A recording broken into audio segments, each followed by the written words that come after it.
Hello everyone. मेरे channel Hindi अध्ययन में आपका स्वागत है।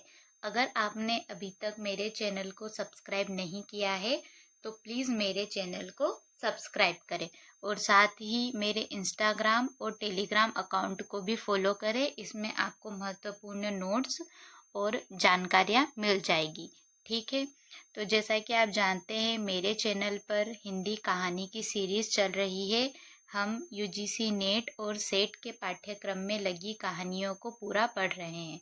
ठीक है, मैंने कहानी की प्लेलिस्ट भी बना दी है, आपको मेरे चैनल पर मिल जाएगी और यहाँ पर आपको सारी कहानियाँ मिलेंगी। ठीक है, जो भी हम पढ़ेंगे। अभी तक हमने कुल 5 कहानियों को पढ़ लिया है।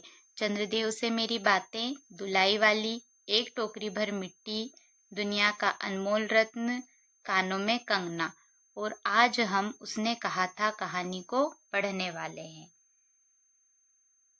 ये कहानी पवित्र प्रेम पर आधारित कहानी है। लास्ट वीडियो में भी हमने पवित्र प्रेम पर आधारित कहानी को पढ़ा था, कानों में कंगना। ठीक है, जिसका अंत दुखांतक था। और आज जो हम कहानी पढ़ने वाले हैं उसने कहा था इसका अंत भी दुखांतक होने वाला है। ठीक है, एक दिए गए वचन को पूरा करने की कहानी है ये और बहुत मार्मिक कहानी है। तो चलिए सबसे पहले हम कहानी के तथ्यों को देखेंगे और उसके बाद हम पूरी कहानी को पढ़ेंगे। उसने कहा था कहानी के महत्वपूर्ण तथ्य। उसने कहा था कहानी प्रथम विश्व युद्ध जो सन 1914 से सन 1918 के बीच में हुआ था की पृष्ठभूमि पर लिखी गई मार्मिक कहानी है। प्रथम विश्व युद्ध 2 गुटों के बीच में हुआ था। उसने कहा था कहानी 1915 में सरस्वती पत्रिका में प्रकाशित हुई थी और इसे हिंदी की पहली आधुनिक कहानियों में से एक माना जाता है। तो ध्यान रखिएगा, 1915 इसका प्रकाशन वर्ष है और सरस्वती पत्रिका में उसने कहा था कहानी प्रकाशित हुई थी।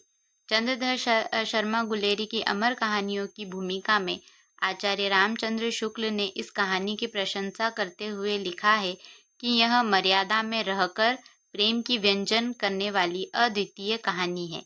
तो आचार्य रामचंद्र शुक्ल का यह कथन ध्यान रखिएगा।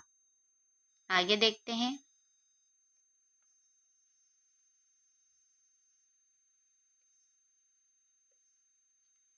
इस कहानी में कुल 10 पात्र हैं, 9 पुरुष पात्र और एक स्त्री पात्र है। स्त्री पात्र में सूबेदारनी जो इस कहानी की नायिका है और पुरुष पात्र में मुख्य है लहना सिंह जो इस कहानी के नायक हैं। अन्य पात्र भी देखेंगे हम। यूजीसी नेट का परीक्षा के बदलते पैटर्न के हिसाब से अन्य पात्रों को पढ़ना बहुत ज़रूरी हो गया है क्योंकि इनमें से अब बहुत प्रश्न बन रहे हैं। तो चलिए देख लेते हैं हम। सूबेदार हजारा सिंह, बोधा सिंह सूबेदारनी होरा का लड़का, वजीरा सिंह अतर सिंह लड़की का मामा, माहा सिंह सिपाही, लपटन सिंह अब्दुल्ला, डाक बाबू और पोलू राम। इनके नाम आप ध्यान रखिएगा। आगे देखते हैं।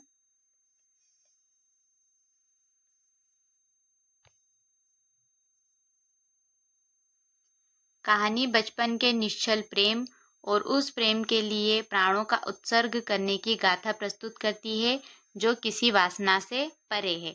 पिछली वीडियो में हमने कानों में कंगना कहानी को पढ़ा था जिसमें प्रेम और वासना दोनों थे, लेकिन इस कहानी में वासना का नाम मात्र भी नहीं है। इसके मुख्य बिंदु देख लेते हैं हम। पूर्वदीप्ति शैली यानी कि फ्लैशबैक, युद्ध का यथार्थ, कर्तव्य निष्ठा और वचन पालन, ये मुख्य बिंदु पर यह कहानी आधारित है। ठीक है, तो इनको ध्यान रखिएगा आप। चलिए अब हम उसने कहा था कहानी को पढ़ना शुरू करते। उसने कहा था कहानी को पढ़ना हम शुरू करते हैं। भाग 1। बड़े बड़े शहरों के इक्के गाड़ी वालों की जबान के कोड़ों से जिनकी पीठ छिल गई है और कान पक गए हैं, उनसे हमारी प्रार्थना है कि अमृतसर के बम्बू काट वालों की बोली का मरहम लगावें। जब बड़े बड़े शहरों की चौड़ी सड़कों पर घोड़े की पीठ चाबुक से धुनते हुए इक्के वाले कभी घोड़े की नानी से अपना टिकट संबंध स्थिर करते हैं, कभी राह चलते पैदलों की आंखों के न होने पर तरस खाते हैं, कभी उनके पैरों की उंगलियों के पोरों को चीत कर अपने ही को सताया हुआ बताते हैं और संसार भर की ग्लानि, निराशा और क्षोभ के अवतार बने नाक की सीधी चले जाते हैं, तब अमृतसर में उनकी बिरादरी वाले तंग चक्करदार गलियों में हर एक लड्ढी वाले के लिए ठहर कर सब्र का समुद्र उमड़ा कर बच्चों खालसा जी हटो भाई जी, ठहरना भाई, आने दो लाला जी हटो बाछा करते हुए सफ़ेद फेटों, खच्चरों और बतकों, गन्ने, खोमचे और भारे वालों के जंगल में से राह खेते हैं। ठीक है, यहाँ पर किनकी बात हो रही है? अमृतसर के इक्के वालों की। क्या मजाल है कि जी और साहब बिना सुने किसी को हटाना पड़े। यह बात नहीं कि उनकी जीभ चलती नहीं, पर मीठी छुरी की तरह महीन मार करती है।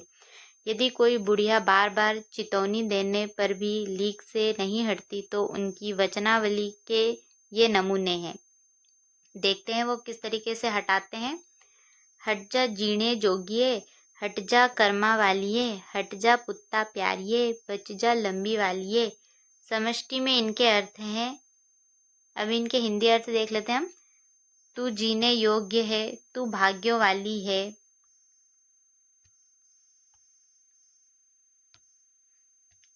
पुत्रों को प्यारी है, लंबी उम्र तेरे सामने है, तू क्यों मेरे पहिए के नीचे आना चाहती है, बच जा। इक्के वाले इस तरीके से बुजुर्गों को अपने इक्के के सामने से हटाते हैं।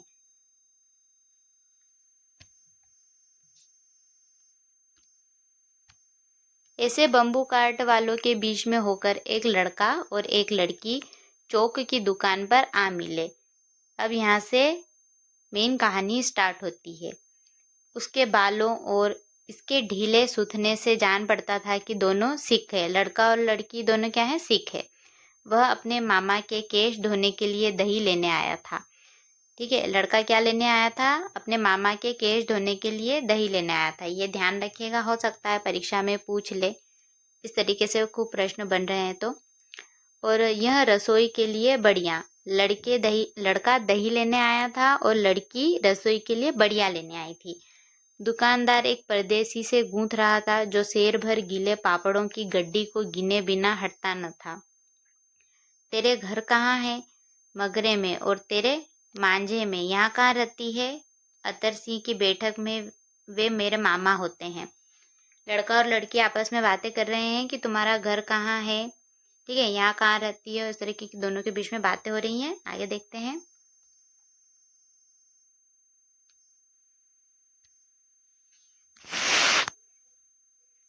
अतर सिंह कौन है? लड़की के मामा। ध्यान रखिएगा, मैं भी मामा के यहाँ आया हूँ, उनका घर गुरु बाजार में है।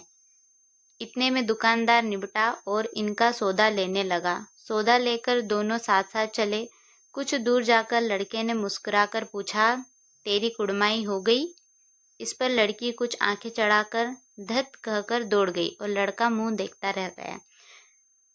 ठीक है, तो ये तेरी कुड़माई हो गई लड़के ने पूछा था। यहाँ पर कुड़माई का मतलब क्या होता है? सगाई। ठीक है, ध्यान रखिएगा, इसका अर्थ यूजीसी नेट परीक्षा में पूछा गया है कि कुड़माई का क्या अर्थ होता है, तो आप ध्यान रखिएगा। आगे देखते हैं।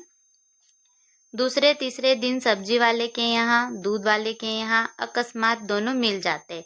अब क्या होता है कि हर 2-3 दिन में वो कहीं ना कहीं मिलते हैं।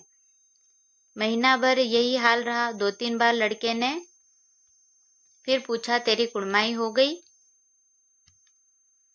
और उत्तर में वही धत मिला। एक दिन जब फिर लड़के ने वैसे ही हंसी में चिढ़ाने के लिए पूछा तो लड़की लड़के के संभावना के विरुद्ध बोली, हाँ हो गई। लड़के ने पूछा, कब? कल। देखते नहीं यह रेशम से कड़ा हुआ सालू? लड़की भाग गई। ठीक है, लड़की ने क्या बोला है कि हाँ भाई मेरी सगाई हो गई है। लड़के ने घर की राह ली। रास्ते में एक लड़के को मोरी में ढकेल दिया। एक छावड़ी वाले के दिन भर की कमाई खोई। एक कुत्ते पर पत्थर मारा और एक गोभी वाले के ठेले में दूध उड़ेल दिया। सामने नहाकर आती हुई किसी वैष्णवी से टकराकर अंधे की उपाधि पाई। तब कहीं घर पहुंचा। तो लड़के के साथ ये सब हो रहा था क्योंकि उसने सोचा नहीं था कि लड़की ऐसा जवाब देगी। ठीक है, तो वो यही सोचता रहा, उसको सदमा लग गया लड़के को। आगे देखते हैं।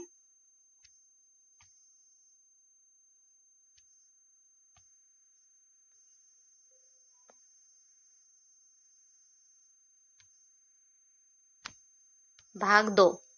राम राम, यह भी कोई लड़ाई है। दिन रात खंदकों में बैठे हड्डियां अकड़ गई। लुधियाना से 10 गुना जाड़ा और मेह और बर्फ ऊपर से। ठीक है, तो अब कहानी वर्तमान में आ चुकी है। ठीक है, जो हम पहले भाग 1 में पढ़ रहे थे तब कहानी लड़के के बचपन की थी। ठीक है, चलिए देख लेते हैं आगे। पिंडलियों तक कीचड़ में धंसे हुए हैं, जमीन कहीं दिखती नहीं। घंटे 2 घंटे में कान के पर्दे फाड़ने वाले धमाके के साथ सारी खंदक हिल जाती है और 100 गज धरती उछल पड़ती है। इस गेबी गोले से बचे तो कोई लड़े। नगरकोट का जलजला सुना था। यहाँ दिन में 25 जलजले होते हैं। जो कहीं खंदक से बाहर साफा या कुहनी निकल गई तो चटाक से गोली लगती है। यहाँ पर युद्ध की पृष्ठभूमि का वर्णन हो रहा है।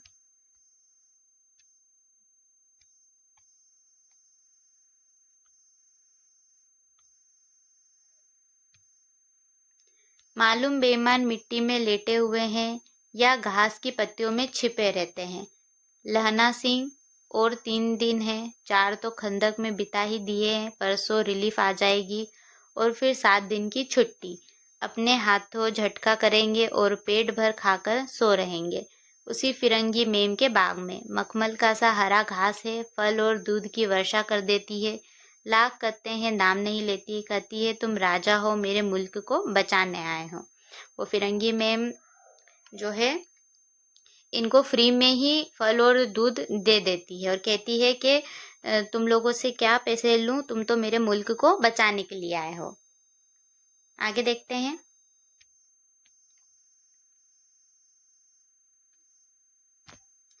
चार दिन तक एक पलक नहीं झेपी। बिना फेरे घोड़ा बिगड़ता है और बिना लड़े सिपाही। मुझे तो संगीन चढ़ाकर मार्च का हुक्म मिल जाए, फिर 7 जर्मनों को अकेला मारकर न लौटूं तो मुझे दरबार साहब की दहली पर मत्था टेकने नसीब न हो। पाजी कहीं के कलों के घोड़े संगीन देखते ही मुंह फाड़ देते हैं और पैर पकड़ने लगते हैं। यूं अंधेरे में 30-30 मन का गोला फेंकते हैं। उस दिन धावा किया था, 4 मील तक एक जर्मन नहीं छोड़ा था। पीछे जनरल ने हट जाने का कमान दिया, नहीं तो सीधे बर्लिन पहुंच जाते। क्यों? सूबेदार हजारा सिंह ने मुस्कुराकर कहा। लड़ाई के मामले में जमानदार या नायब के चलाए नहीं चलते। बड़े अफसर दूर की सोचते हैं। 300 मील का सामना है, एक तरफ बढ़ गए तो क्या होगा? सूबेदार जी, सच है, लहना सिंह बोला। पर करे क्या? हड्डियों में तो जाड़ा धस गया है। सूर्य निकलता नहीं और खाई में दोनों तरफ से चंबे की बावलियों के से सोते झर रहे हैं। एक धावा हो जाए तो गर्मी आ जाए। लहना सिंह प्रथम विश्व युद्ध का एक सैनिक है। आगे देखते हैं। उद्यमी उठ, सिगड़ी में कोल डाल। वजीरा, तुम 4 जने बाल्टियां लेकर खाई का पानी बाहर फेंको। लहना सिंह, शाम हो गई है, खाई के दरवाजे का पहरा बदल दे। यह कहते हुए सूबेदार सारी खंदक में चक्कर लगाने लगे।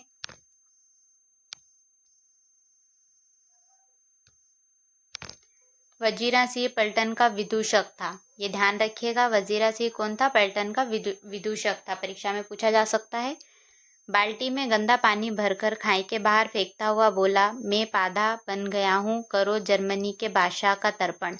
ये किसका कथन है? वजीरा सिंह का। ध्यान रखिएगा, परीक्षा में पूछा गया है। इस पर सब खिलखिला पड़े और उदासी के बादल फट गए।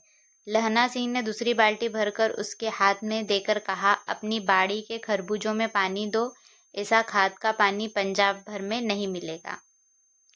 हाँ, देश क्या है, स्वर्ग है। मैं तो लड़ाई के बाद सरकार से 10 घुमा जमीन यहाँ मांग लूंगा और फलों के बूटे लगाऊंगा। कौन कहता है? वजीरा सिंह कहता है। लाड़ी होरा को भी यहाँ बुला लोगे या वही दूध पिलाने वाली फिरंगी मैम? चुप कर, यहाँ वालों को शर्म नहीं? देश देश की चाल है। आज तक मैं उसे समझा न सका कि सिख तंबाकू नहीं पीते। वह सिगरेट देने में हट करती है, ओठों में लगाना चाहती है और मैं पीछे हटता हूँ तो समझती है कि राजा बुरा मान गया। अब मेरे मुल्क के लिए लड़ेगा नहीं। अच्छा, अब बोधा सिंह कैसा है? अच्छा है।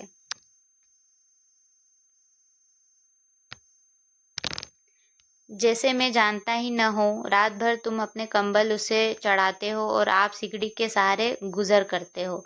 उसके पहरे पर आप पहरा दे आते हो, अपने सूखे लकड़ी के तख्तों पर उसे सुलाते हो। आप कीचड़ में पड़े रहते हो, कहीं तुम न मांदे पड़ जाना। जाड़ा क्या है, मौत है, और निमोनिया से मरने वालों को मुरब्बे नहीं मिला करते। तो जो लहना सिंह है वो बोधा सिंह की यहाँ पर रक्षा करता हुआ दिखाई दे रहा है। ठीक है, वो क्यों रक्षा कर रहा है उसकी, ये आपको कहानी के अंत में पता चलेगा। ठीक है, आगे देखते हैं। मेरा डर मत करो, मैं तो बुलेल की खड्ड के किनारे मरूंगा। कौन कहता है? लहना सिंह। भाई किरत सिंह की गोद पर मेरा सिर होगा और मेरे हाथ के लगाए हुए आंगन के आम के पेड़ की छाया होगी। ठीक है, और आखिरी में जैसा लहना सिंह यहाँ बोल रहा है कि किरत सिंह की गोद में मेरा सिर होगा और मेरे हाथ के लगाए हुए आंगन के आम के पेड़ की छाया होगी, ये कहानी के अंत में ये सत्य भी होता है। ठीक है, आगे देखते हैं। वजीरा सिंह ने त्योरी चढ़ाकर कहा, क्या मरने मारने की बात लगाई है मेरे जर्मनी और तुर्क। हाँ भाइयों, कुछ गाओ। दिल्ली शहर में ते पिशोर नु जांदिए, कर लेना लोंगा दा बपार मड़िए।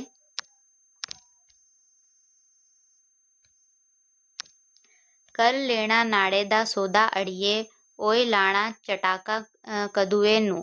ये गीत ध्यान रखिएगा, हो सकता है परीक्षा में पूछ ले। कद्दू बणिया वे मजेदार गोरिये, हुण लाना चटाका कदुए नु। कौन जानता था कि दाढ़ियों वाले घरबारी सिख ऐसा लुच्चों का गीत गाएंगे, पर सारी खंदक इस गीत से गूंज उठी और सिपाही फिर ताजे हो गए, मानो 4 दिन से सोते और मौज ही करते रहे हों। यह गीत सुनकर जो है सिपाहियों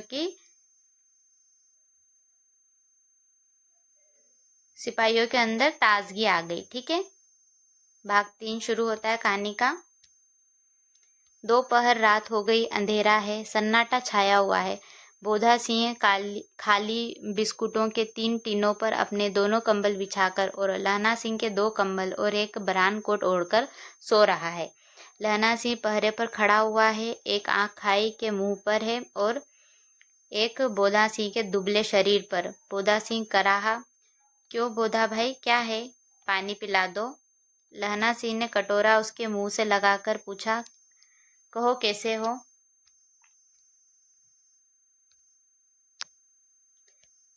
पानी पीकर बोधा बोला, कंपनी छूट रही है, रोम रोम में तार दौड़ रहे हैं, दांत बज रहे हैं। अच्छा, मेरी जर्सी पहन लो। लैना सिंह उसकी जर्सी भी उतार कर बोधा सिंह को दे देता है। आगे देखते हैं। और तुम, मेरे पास सिगड़ी है और मुझे गर्मी लगती है, पसीना आ रहा है। यहाँ पर लैना सिंह को ठंड तो लग रही है, लेकिन वो बोधा सिंह की रक्षा करने के लिए यहाँ पे झूठ बोल देता है। ना, मैं नहीं पहनना चाहता, 4 दिन से तुम मेरे लिए। हाँ, याद आई, मेरे पास दूसरी गरम जर्सी है, आज सवेरे ही आई है, विलायत से मेम बुन बुन कर भेज रही है, गुरु उनका भला करे। लैना सिंह यहाँ पर भी झूठ बोल देता है। यूं कहकर लहना अपना कोट उतारकर जर्सी उतारने लगा।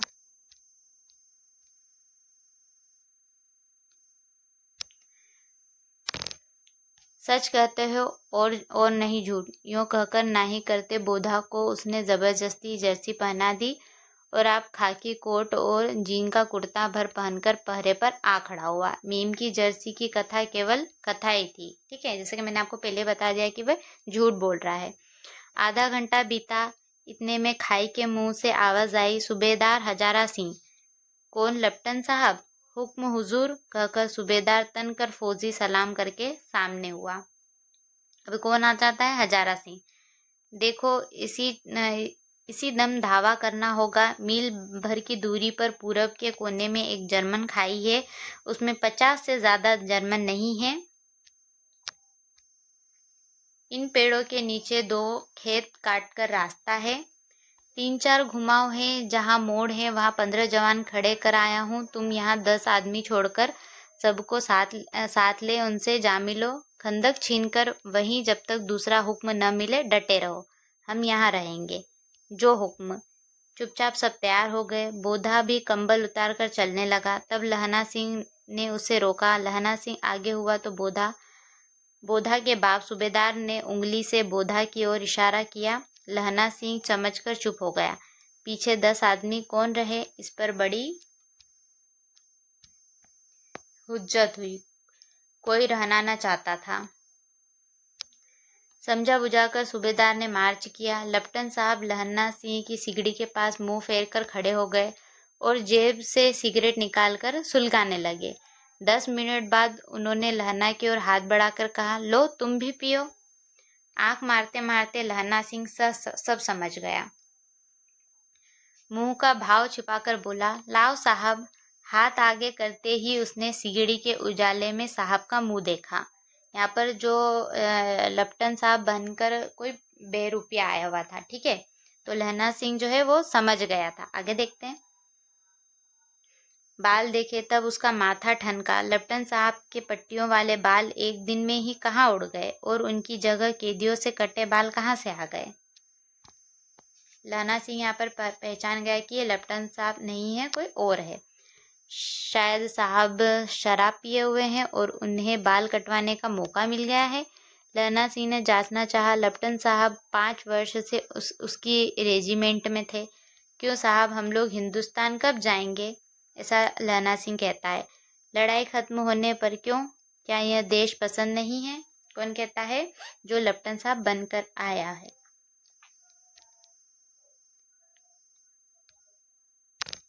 नहीं साहब, शिकार के वे मज़े कहाँ।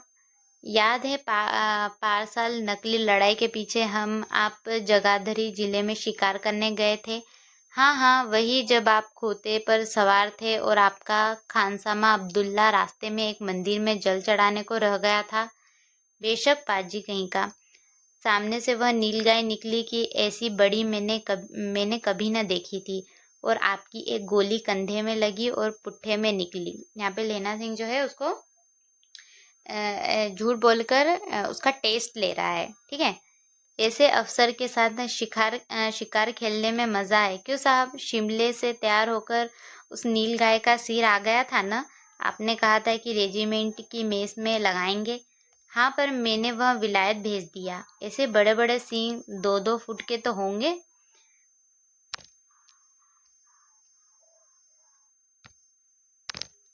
हाँ, लहना सिंह 2-4 फुट इंच के थे। तुमने सिगरेट नहीं पिया? पीता हूँ साहब, दिया सलाई ले आता हूँ, कहकर लहना सिंह खंदक में घुसा। अब उसे संदेह नहीं रहा था। उसने झटपट निश्चय कर लिया कि क्या करना चाहिए, ठीक है। लहना सिंह यहाँ पर समझ गया था कि लेफ्टिनेंट सिंह नहीं है, कोई और है। अब जो उसका संदेह था वो साफ साफ क्लियर हो गया था, ठीक है। अंधेरे में किसी सोने वाले से वह टकराया। कौन? वजीरा सिंह। हाँ, क्यों लहना, क्या कयामत आ गई? जरा तो आंख लगने दी होती। कहानी का भाग 4 शुरू होता है। होश में आओ, कयामत आई है और लेफ्टिनेंट साहब की वर्दी पहनकर आई है, ठीक है। यानी कि लेफ्टिनेंट साहब की वर्दी पहनकर कोई और जो है उनके खंदक में घुस गया है। क्या? लेफ्टिनेंट साहब या तो मारे गए हैं या कैद हो गए हैं। उनकी वर्दी पहनकर यह कोई जर्मन आया है। सूबेदार ने इसका मुंह नहीं देखा, मैंने देखा और बातें की है। सोहरा साफ उर्दू बोलता है, पर किताबी उर्दू, और मुझे पीने को सिगरेट दिया है। तो अब मारे गए धोखा है। सूबेदार कीचड़ में चक्कर काटते फिरेंगे और यहाँ खाई पर धावा होगा। उठो, एक काम करो, पलटन के पैरों के निशान देखते देखते दौड़ जाओ, अभी बहुत दूर न गए होंगे। सूबेदार से कहो एकदम लौट आए। खंदक की बात झूठ है, चले जाओ, खंदक के पीछे से निकल जाओ, पत्ता तक न खड़के, देर मत करो। हुक्म तो यह है कि यहीं ऐसी तैसी हुक्म की। मेरा हुक्म जमादार लहना सिंह, जो इस वक्त यहाँ सबसे बड़ा अफसर है, उसका हुक्म है। मैं लेफ्टिनेंट साहब की खबर लेता हूँ। पर यहाँ तो तुम 8 ही हो। 8 नहीं, 10 लाख। एक एक अकालिया सिख 1.25 लाख के बराबर होता है, ठीक है, ये ध्यान रखिएगा।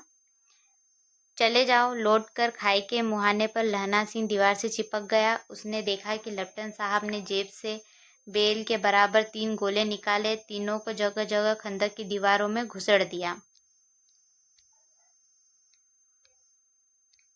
और तीनों में एक तार सा बांध दिया। तार के आगे सूत की एक गुत्थी थी जिसे सिगड़ी के पास रखा था। बाहर की तरफ जाकर एक दिया सलाई जलाकर गुत्थी पर रखने बिजली की तरह दोनों हाथों से उल्टी बंदूक को उठाकर लहना सिंह ने साहब की कूहनी पर तान कर दे मारा। धमाके के साथ साहब के हाथ दिया सलाई गिर पड़ी। लहना सिंह ने एक कुंदा साहब की गर्दन पर मारा और साहब आंख मीन गोट कहते हुए चित्त हो गए।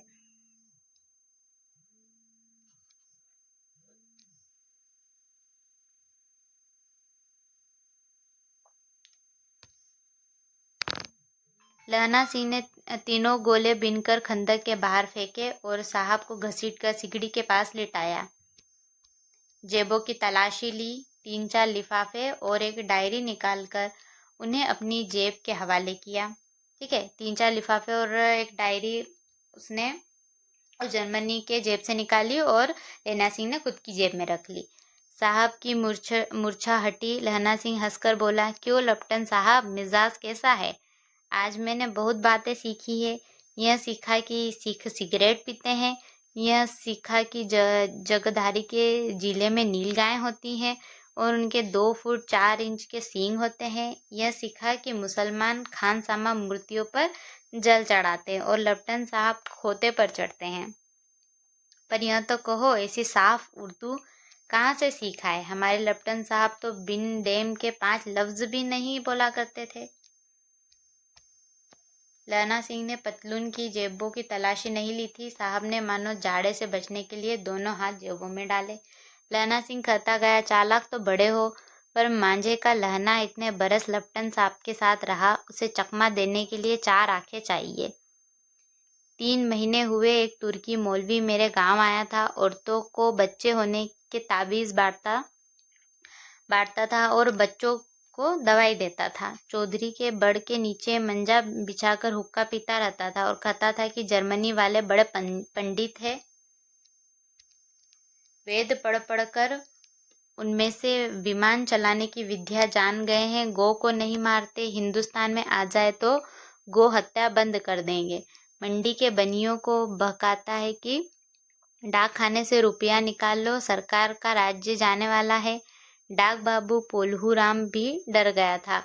मैंने मुल्ला जी की दाढ़ी मुड़ दी थी और गांव से बाहर निकालकर कहा था कि जो मेरे गांव में अब पैर रखा तो। साहब की जेब में से पिस्तौल चली और लहना सिंह की जांघ में गोली लगी। ठीक है, वो जो जर्मनी लपटन सिंह बनकर आया था, उसने लहना सिंह को गोली मार दी। इधर लहना सिंह की हेनरी मार्टिन के 2 फायरों ने साहब की कपाल क्रिया कर दी। धड़ाका सुनकर सब दौड़ आए। बोधा चिल्लाया, क्या है? लहना सिंह ने उसे यह कहकर सुला दिया कि एक हड़का हुआ कुत्ता आया था, मार दिया, और औरों से सब हाल कह दिया। सब बंदूकें लेकर तैयार हो गए। लहना ने साफा फाड़कर घाव के दोनों तरफ पट्टियां कसकर बांधी।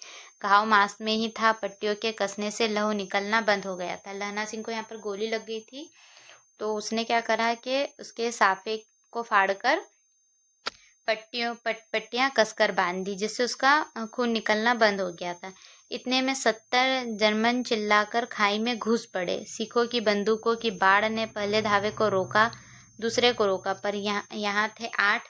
लहना सिंह तक कर मार रहा था। वह खड़ा था और लेटे हुए थे और वे 70 अपने मुर्दा भाइयों के शरीर पर चढ़कर जर्मन आगे घुस आते थे। थोड़े से मिनटों में वे अचानक आवाज आई, वाहे गुरु जी की फतह, वाहे गुरु जी का खालसा, और धड़ाधड़ बंदूकों के फायर जर्मनों की पीठ पर पड़ने लगे। इन मौके पर जर्मन 2 चक्की के पाटों के बीच में आ गए। पीछे से सूबेदार हजारा सिंह के जवान आगे आग बरसाते थे और सामने लहना सिंह के साथियों के संगीन चल रहे थे। पास आने पर पीछे वालों ने भी संगीन पिरोना शुरू कर दिया था। ठीक है, अब यहाँ पर जो है भयानक युद्ध शुरू हो चुका है, उसी का यहाँ पर वर्णन किया जा रहा है। ठीक है, एक किलकारी और अकाल सिखा दी फौज आई, वाहे गुरु जी की फतेह, वाहे गुरु जी का खालसा, सत श्री अकाल पुरख। और लड़ाई खत्म हो गई। 63 जर्मन या तो खेत रहे थे या कराह रहे थे। सिखों में 15 के प्राण गए। सूबेदार के दाहिने कंधे में से गोली आर पार निकल गई। लहना सिंह की पसली में एक गोली लगी। उसने घाव को खंदक की गीली मिट्टी से पूर लिया और बाकी साफा कसकर कमरबंद की तरह लपेट लिया। किसी को खबर न हुई कि लहना को दूसरा घाव भारी घाव लगा है। ठीक है, अब यहाँ पर लहना सिंह को बहुत ही ज़्यादा बड़ा घाव लग चुका है। अब उसकी हालत जो है गंभीर हो चुकी है। लड़ाई के समय चांद निकल आया था, ऐसे चांद जिसके प्रकाश से संस्कृत कवियों का दिया हुआ छई नाम सार्थक होता है। और हवा ऐसी चल रही थी जिसे बाण भट्ट की भाषा में दंत वीणोपदेशाचार्य कहलाती। वजीरा कह रहा था कि कैसे मन भर फ्रांस की भूमि पर मेरे बूटों से चिपक रही थी जब मैं दौड़ा दौड़ा सूबेदार के पीछे गया था। ये सूबेदार कौन है? वो जो 8 साल की लड़की थी जिससे फ्लैशबैक में लहना सिंह मिला था, उसका पति है ये। ठीक है, सूबेदार लहना सिंह से सारा हाल सुन और कागजात पाकर वे उसकी तुरंत बुद्धि को सराह रहे थे और कह रहे थे कि तू न होता तो आज सब मारे जाते। यहाँ पर सूबेदार जो है लहना सिंह की तारीफ कर रहे हैं, उसे शाबाशी दे रहे हैं। इस लड़ाई की आवाज 3 मील दाहिनी ओर की खाई वालों ने सुन ली थी। वहां से झटपट 2 डॉक्टर और 2 बीमार ढोने की गाड़ियां चली जो कोई 1.5 घंटे के अंदर आ पहुंची। फील्ड अस्पताल नजदीक था। सुबह होते होते वहां पहुंच जाएंगे, इसलिए मामूली पट्टी बांधकर एक गाड़ी में घायल लिटाए गए और दूसरी में लाशें रखी गईं। सूबेदार ने लहना सिंह की जांग में पट्टी बंधवानी चाहिए, पर उसने यह कहकर टाल दिया कि थोड़ा घाव है, सवेरे देखा जाएगा। बोधा सिंह ज्वर में बर्रा रहा था। वह गाड़ी में लिटाया गया। लहना को छोड़कर सूबेदार जाते नहीं थे। यह देख लहना ने कहा, तुम्हें बोधा की कसम है और सूबेदारनी जी की सौगंध है जो इस गाड़ी में न चले।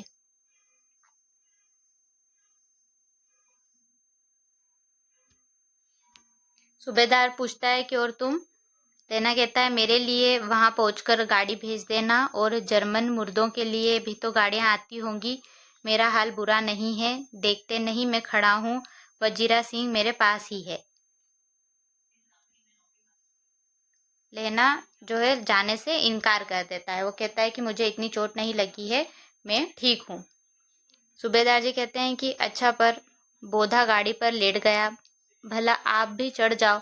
सुनिए तो, सूबेदारनी होरा को चिट्ठी लिखो तो मेरा मत्था टेकना लिख देना, और जब घर जाओ तो कह देना कि मुझसे जो उसने कहा था वह मैंने कर दिया। ठीक है, अभी आपको पता चलेगा कि इस कहानी का नाम उसने कहा था क्यों रखा हुआ है। ठीक है, और यहाँ पर जो नायिका है उसका नाम क्या है? होरा। ठीक है, तो ध्यान रखिएगा इसको। आप आगे देख लेते हैं हम।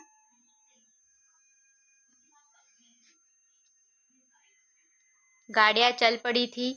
सूबेदार ने चढ़ते चढ़ते लहना का हाथ पकड़कर कहा, तेने मेरे और बोधा के प्राण बचाए हैं। लिखना कैसा, साथ ही घर चलेंगे। अपनी सूबेदारनी को तो तू ही कह देना उसने क्या कहा था। अब आप गाड़ी पर चढ़ जाओ, मैंने जो कहा वह लिख देना और कह भी देना। गाड़ी के जाते लहना लेट गया। वजीरा पानी पिला दे और मेरा कमरबंद खोल दे, तर हो रहा है। लेना कहता है वजीरा से कि मुझे पानी पिला दे और मेरा कमरबंद खोल दे, तर हो रहा है, यानी कि उसका जो कमरबंद है वो बिल्कुल अब खून से जो है लहूलुहान हो चुका है। आगे देखते हैं कहानी का भाग 5। मृत्यु के कुछ समय पहले स्मृति बहुत साफ हो जाती है। जन्म भर की घटनाएं एक एक करके सामने आती हैं। सारे दृश्यों के रंग साफ होते हैं। समय की धुन बिल्कुल उन पर से हट जाती है। बहुत ही महत्वपूर्ण अंश है ये कहानी का। कई बार यूजीसी नेट परीक्षा में पूछा जा चुका है। ठीक है, तो इसको आप ध्यान रखिएगा। आगे देखते हैं। लहना सिंह 12 वर्ष का है। अमृतसर में मामा के यहाँ आया हुआ है। ठीक है, अब यहाँ से लहना सिंह है वो वापस अपने बचपन में चले जाता है। वो उसकी मृत्यु के अंतिम पलों में है और अब उसके सामने उसकी बचपन से लेकर अभी तक की सारी घटनाएं जो है उसकी आंखों के सामने चलने लगी है। दही वाले के यहाँ, सब्जी वाले के यहाँ, हर कहीं उसे एक 8 वर्ष की लड़की मिल जाती है। जब वह पूछता है तेरी कुड़माई हो गई, तब धत कहकर वह भाग जाती है। ये भाग एक के बाद की स्टोरी है ये। एक दिन उसने वैसा ही पूछा तो उसने कहा हाँ कल हो गई, देखते नहीं है रेशम के फलों वाला साल।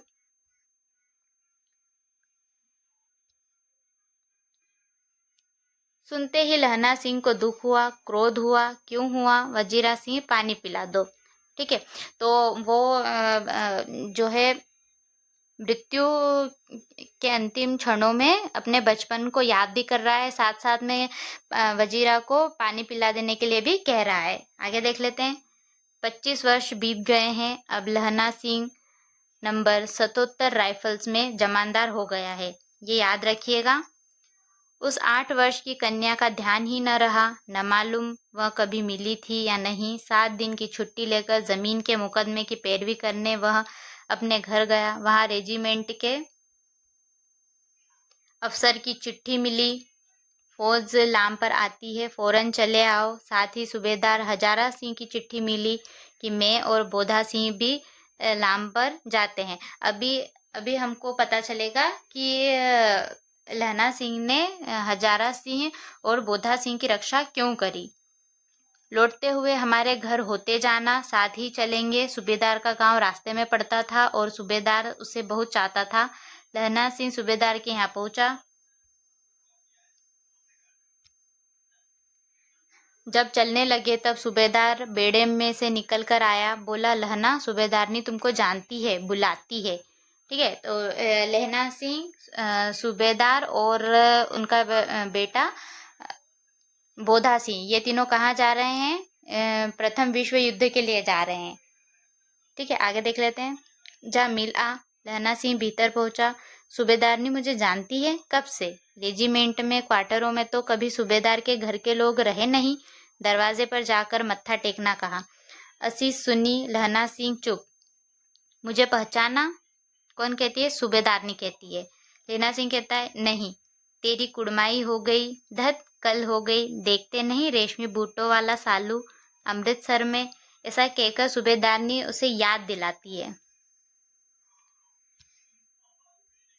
भावों की टकराहट से मूर्छा खुली, करवट बदली, पसली का घाव बह निकला।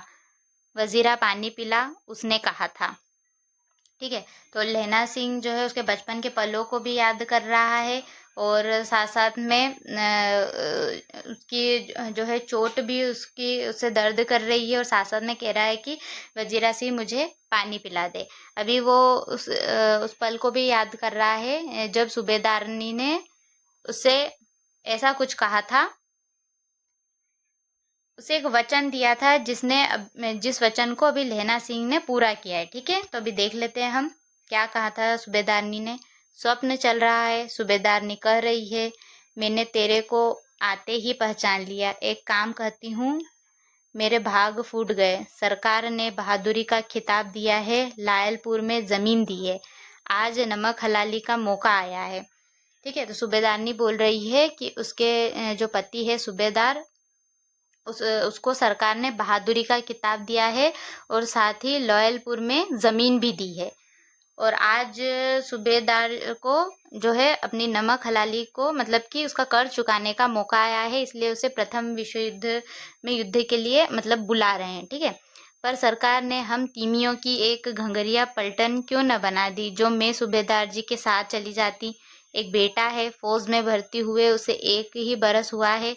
उसके पीछे 4 और हुए पर एक भी नहीं जिया। सूबेदारनी रोने लगी। अब दोनों जाते हैं मेरे भाग। तुम्हें याद है एक दिन तांगे वाले का घोड़ा दही वाले की दुकान के पास बिगड़ गया था। तुमने उस दिन मेरे प्राण बचाए थे। आप घोड़े की लातों में चले गए थे और मुझे उठाकर दुकान के तख्ते पर खड़ा कर दिया था। तो ये सूबेदारनी जो है उसके बचपन की उस घटना को याद दिला रही है जब लहना सिंह ने उसे बचाया था।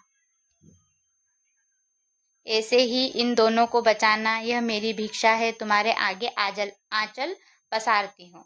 तो सूबेदारनी जो है वो लहना सिंह से कह रही है कि तुम मेरे पति और मेरे बेटे की भी वैसी ही रक्षा करना जैसे कि तुमने मेरी बचपन में करी थी। आंचल फैलाते हुए वो जो है उससे भिक्षा मांग रही है। रोती रोती सूबेदारनी ओबरी में चली गई। लहना भी आंसू पोंछता हुआ बाहर आया। वजीरा सिंह पानी पिला, उसने कहा था। ठीक है, वो बातों को याद भी करता है और साथ साथ में वजीरा सिंह को पानी पिलाने के लिए भी कहता है।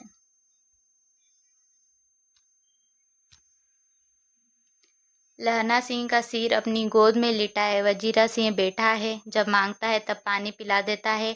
आधे घंटे तक लहना चुप रहा, फिर बोला, कौन, कीरत सिंह? वजीरा ने कुछ समझकर कहा, हाँ। जैसा हमने अभी आगे पढ़ा था ना कि मेरे साथ ऐसा होगा, ऐसा कह रहा था लहना कि मैं उसकी गोद में लेटा होऊंगा, पानी मांग रहा होऊंगा, वही घटना यहाँ पर अभी सच हो गई है। भैया मुझे और ऊंचा कर ले, अपने पट्टे पर मेरा सिर रख ले। वजीरान ने वैसे ही किया। हाँ अब ठीक है, पानी पिला दे। बस अब के हाड़ में यह आम खूब फलेगा। चाचा भतीजा दोनों यहीं बैठकर आम खाना। जितना बड़ा तेरा भतीजा है उतना ही यह आम है। जिस महीने उसका जन्म हुआ था उसी महीने में मैंने इसे लगाया था। वजीरा सिंह के आंसू टप टप टपक रहे थे। जब लहना सिंह ऐसी बातें कर रहा था तो जो वजीरा सिंह भी रो रहा था। आगे देख लेते हैं, बहुत महत्वपूर्ण चीज। अब आपको समझ में आ गया होगा कि इस कहानी का नाम उसने कहा था क्यों रखा, क्योंकि जो है लहना सिंह एक सैनिक था। उसको उसकी बचपन की एक लड़की से जिसे उससे प्यार हो गया था, जब वो बड़ी होकर उससे मिली, जब उसकी शादी हो गई लड़की की, तो उसने लहना सिंह से कहा कि तुम मेरे पति और मेरे बेटे की जो है प्रथम विश्व युद्ध में रक्षा करना। ठीक है, और उस वचन को उसने निभाया है इस कहानी। कुछ दिन पीछे लोगों ने अखबारों में पढ़ा, फ्रांस और बेल्जियम 68वीं सूची, मैदान में घावों से मरा नंबर 77 सिख राइफल्स जमादार लहना सिंह। ठीक है, यानी कि लहना सिंह की मृत्यु हो चुकी है।